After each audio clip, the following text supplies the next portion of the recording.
daily show in Doc Tales. I'm excited to welcome the host of Doc Tales, World Doc, Alan Lindeman. Doc, what's going on, man? How are you?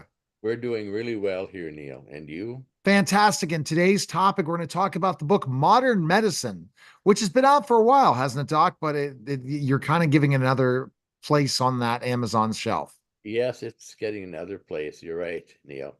Yes, we started this about, I'd say, 35 years ago. 1991, I think it came out.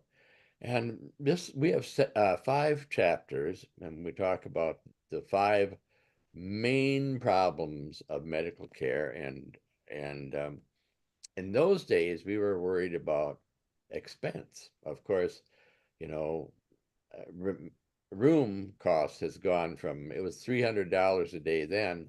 Now we're looking at $1,000 a day or more. In some places, a normal vaginal birth can cost $15,000 to $20,000. And of course, the cesarean would be higher than that. So we really wrote the book to try to uh, get consumers to contact their legislators. There are a lot of issues that come up. We have a chapter called Big Business Medicine. And in that chapter, we talk about what happens to a hospital when a bigger place buys it. Sometimes they can buy it for even $1. They rush in and they try to save a community. We have, for example, in North Dakota, now we have CHI have come to Bismarck, and we have Sanford also, but CHI has come to many hospitals, and then they start closing things like obstetrics, just adding to the burden of the obstetric desert and the healthcare deserts in North Dakota. So, that would be a simple thing for legislatively to repair. You could either say, you're not going to buy this hospital, you're not coming into North Dakota, or you could say, if you come into North Dakota, you're going to behave yourselves. You're not going to ransack these hospitals and these little communities. You're going to um, continue providing the care that the community needs. We also talked about the nursing shortage. That's a third chapter. And, the nursing shortage, as far as I'm concerned, certainly it's a serious problem and it's not to be taken lightly, but it's a manufactured shortage. And this all started probably again about 40 years ago, and when primary care nursing started. Now, what happened with primary care nursing is before that time, you had a division of labor. For example, you had a receptionist to answer the telephone. You had nurses' aides to cart food around, bring food to patients, make sure the patients had their really clean linen and their baths, and make sure that and vitals, and nurses would come in, they'd give the patient their medications. So, you know, when I was an orderly back in 1970, and um, we had on our floor, we had 50 patients. And in the evening, we had shifts were in three.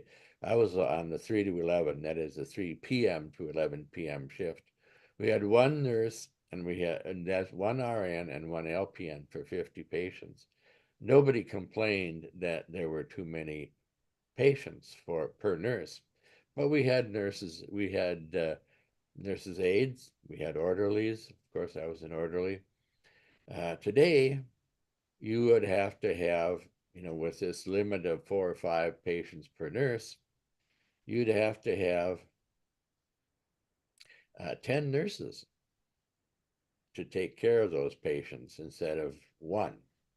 So the situation is the shortage has been created, and that's another thing we wanted to talk about. If you're looking at really fixing the nursing shortage, the easiest way to do it would be to have receptionists to answer the telephone rather than the nurses, to have orderlies and aides checking blood pressures and pulses and carting food around and making sure patients were having their bowel movements and could pass their urine.